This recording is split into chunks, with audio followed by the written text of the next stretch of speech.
ہمارے چینل سے جڑنے کے لیے یوٹیوب پر سبسکرائب کریں عاشق رسول چینل اور بیل آئیکن ضرور دبائیں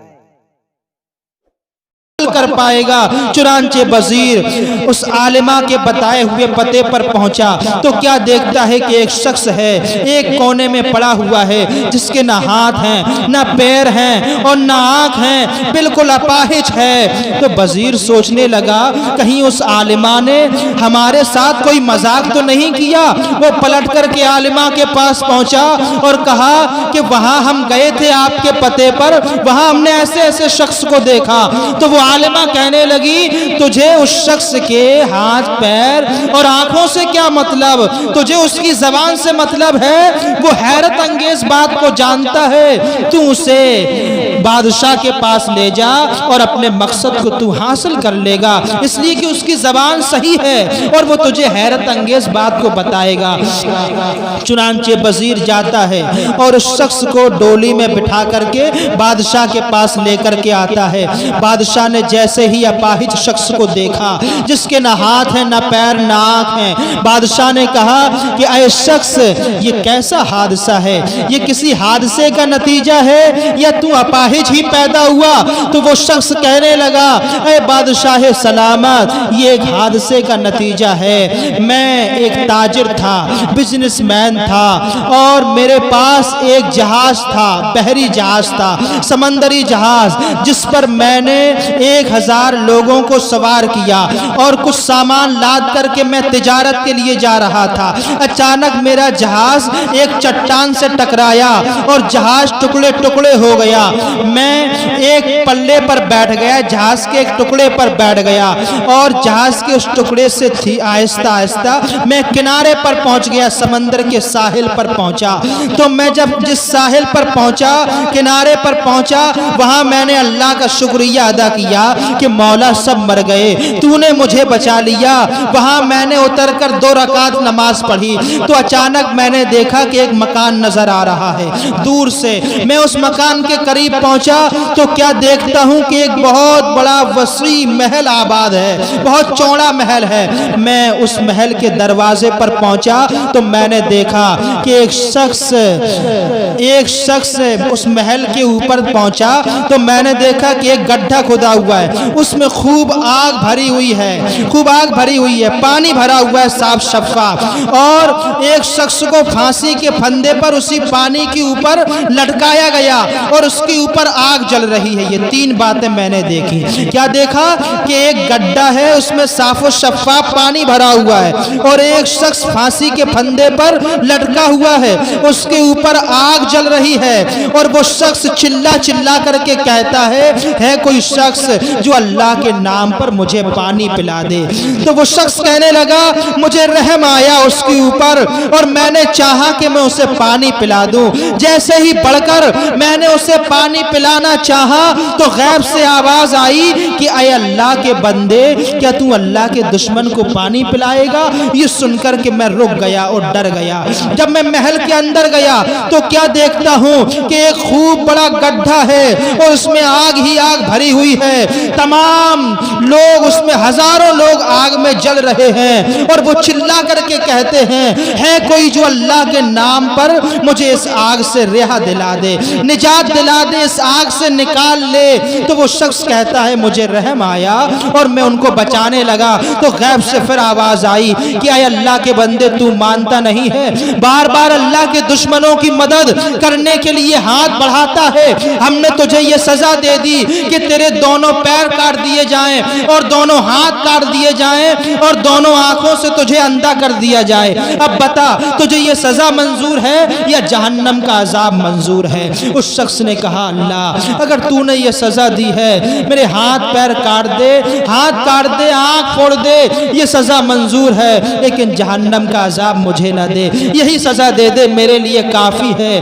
اس کے بعد جب اس کے ہاتھ پیر کٹ گئے، آنکھ سے اندھا ہو گیا تو اس نے کہا مولا آخر یہ کون ظالم لوگ ہیں جن سے تو اتنا ناراض ہے کہ ان کی مدد کرنے کے لیے جب میں نے ہاتھ بڑھایا تو مجھے تو نے اندھا کر دیا، پاہج کر دیا، آخر ہیں کون یہ لوگ؟ تو الغیب سے آواز آئی تھی کہ اے اللہ کے بندے سن، یہ وہ لوگ ہیں جو پھانسی کے پھندے پر لٹکا ہوا تھا اور جس کے نیچے پانی بھرا ہوا تھا، اوپر آگ لگی ہوئی تھی، وہ یزید تھا، اور جو تمام ہزاروں لوگ آگ کے گڈھے میں جل رہے تھے وہ یزید کے حامی و ناصر تھے، یزید کے مدد کرنے والے تھے۔ یہ وہ لوگ ہیں جو میدان کربلا میں امام علی مقام رضی اللہ تعالیٰ عنہ کو قتل کرنے کے لیے نکلے تھے۔ اللہ اکبر کبیرہ۔ پتہ یہ چلا کہ قیامت تک یہ تمام یزیدی قاتلین حسین آگ کے گڈھے میں بنے رہیں گے اور آگ کا عذاب ان پر مسلط کیا جائے گا۔ مسلط ہے بھی ان پر آگ کا عذاب۔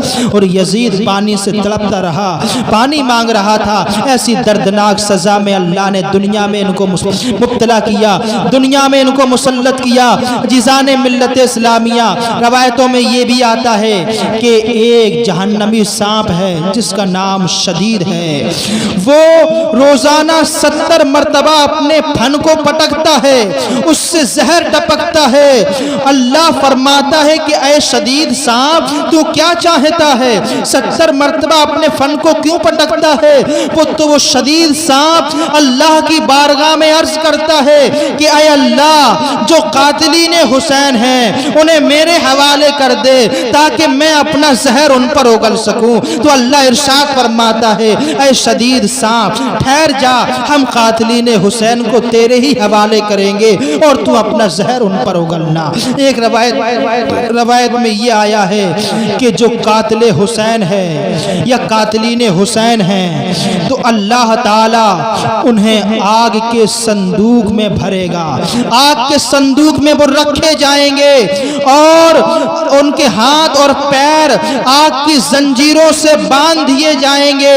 دنیا کا جو آدھا عذاب پوری امت پر ہوگا، پورے لوگوں پر ہوگا، پوری انسانیت پر ہوگا، آدھا عذاب قاتلین حسین پر ہوگا۔ یعنی کہ آدھا عذاب پوری کائنات پر ہوگا تو آدھا عذاب قاتلین حسین پر ہوگا اور وہ ہمیشہ ہمیشہ جہنم میں تڑپیں گے۔ یہ اللہ ناراض ہی تو ہے پیارے ان سے جنہوں نے حسین کو قتل کیا، اللہ غصہ ہی تو ہے ان سے جنہوں نے حسین کو نواسہ رسول کو قتل کیا اور ان پر 3 دن تک پانی کھانا بند کیا۔ کتنا ناراض ہے اللہ، کیسا چن چن کر ان کو سزائیں دے رہا ہے، کس طرح کے عذابوں میں ان کو مبتلا کرتا ہے۔ آج ظالم ہیں جو حسین کو باغی کہتے ہیں کہ معاذ اللہ حسین بغاوت میں نکلے تھے یزید کی، انہوں نے یزید سے بغاوت کی تھی اس لیے یزید نے ان کو قتل کر دیا، اور ظالم وہابی یزید کو امیر المومنین کہتے ہیں، حسین کو معاذ اللہ باغی کہتے ہیں۔ ہم یہ کہتے ہیں ہم ان سے کچھ نہیں، صرف اتنا کہنا چاہتے ہیں کہ میدان محشر قائم ہوگا اور حسین ہوں گے، حسین کے ساتھ ہم سنیوں کا حشر ہوگا اور یزید کے ساتھ تمہارا حشر ہوگا، تم بھی یزید کے ساتھ جہنم میں جاؤ گے اور ہم اپنے آقا نواسہ رسول حسین کا دامن پکڑ کر جنت میں جائیں گے۔ یہ امام علی مقام رضی اللہ تعالیٰ عنہ ہیں، ان کا امتحان تھا، ان کی آزمائش تھی جو اللہ نے لے لی، وہ کامیاب ہوئے، پھر اللہ نے چن چن کر قاتلین حسین سے یہ انجام لیا۔ مختار بادشاہ بنا، یزید کی قبر کو اس نے کھدوایا، ہڈیاں نکلی، دوبارہ انہیں جلوا دیا گیا۔ اس کے بعد مختار کے پاس سب سے پہلے خولی بن یزید پکڑ کے لایا گیا۔ خولی بن یزید، یہ خولی بن یزید کون ہے؟ وہی ظالم انسان ہے جس نے امام علی مقام رضی اللہ تعالیٰ عنہ کے سر پر خنجر رکھا تھا۔ نواسہ رسول کا سجدے کی حالت میں ظالم نے سر کاٹا تھا، امام علی مقام سجدے کی حالت میں تھے، اس ظالم نے تلوار سجدے کی حالت میں رکھی تھی، اور جب مختار بدلہ لے رہا تھا اور تمام قاتلین حسین کو پکڑ کر کے قتل کروا رہا تھا تو یہ خولی بن یزید بھاگا، ڈر کے مارے بھاگا۔ بزدل ہوتے ہیں ظالم جو ہوتے ہیں، وہ ڈرپوک ہوتے ہیں، ان کے اندر ہمت نہیں ہوتی ہوتی، حوصلہ نہیں ہوتا، طاقت نہیں ہوتی، یہ بھاگا تو مختار نے اپنی فوج کو بھیجا کہ اسے گرفتار کر کے لاؤ، اسے پکڑ کر کے لاؤ۔ پہلے تو یہ بھاگ گیا، اس کے بعد اپنے گھر آ گیا۔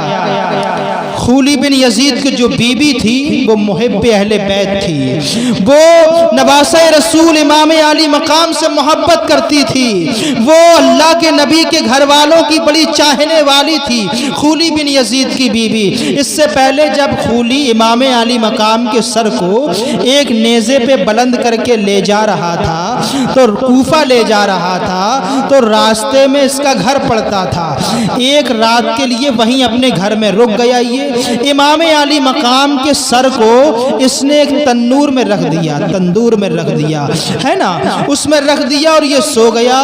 بی بی نے پوچھا، بی بی اچانک رات میں اٹھی تو تندور سے روشنی ظاہر ہو رہی تھی، روشنی چاندنی چاند کی طرح کرن نظر آ رہی تھی اس تندور سے۔ بی بی سوچنے لگی خولی بن یزید کی کہ اس تندور میں تو کوئی آگ ہی نہیں تھی، اچانک اس سے روشنی کیسے نکل رہی ہے، اچانک اس سے روشنی کیسے نکلتی ہے۔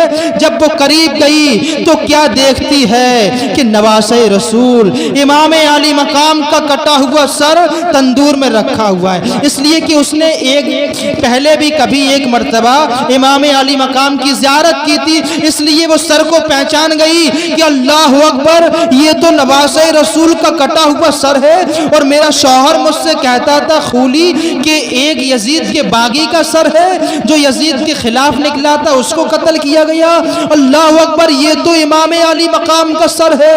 اس بی بی نے سر کو لیا، دھویا، مشک و عنبر لگایا اور رات بھر امام علی مقام کے سامنے ہاتھ جوڑ کر کے معافی مانگی تو غیب سے آواز آئی کہ اے خاتون، قصور تمہارا نہیں ہے، قصور تمہارا نہیں، جرم تمہارا نہیں، تمہارے شوہر نے جرم کیا ہے، سزا اسے ملے گی، تمہارا کوئی قصور نہیں ہے، تم اس قتل سے بری و ذمہ ہو، اللہ اکبر۔ اس کے بعد جب خولی صبح بیدار ہوتا ہے تو بی بی نے کہا تھا، اے ظالم انسان، اے بدبخت انسان، تو نے دولت کے نشے میں اور دولت حاصل کرنے کے لیے نواسہ رسول کا قتل کر دیا اور مجھ سے کہتا تھا کہ ایک باغی کا سر ہے، سچ کیوں نہیں کہتا تھا کہ فاطمہ بنت محمد کے بیٹے حسین کا سر تھا، یہ تو نے کیوں نہیں کہا؟ تو نے نواسہ رسول کا قتل کر دیا۔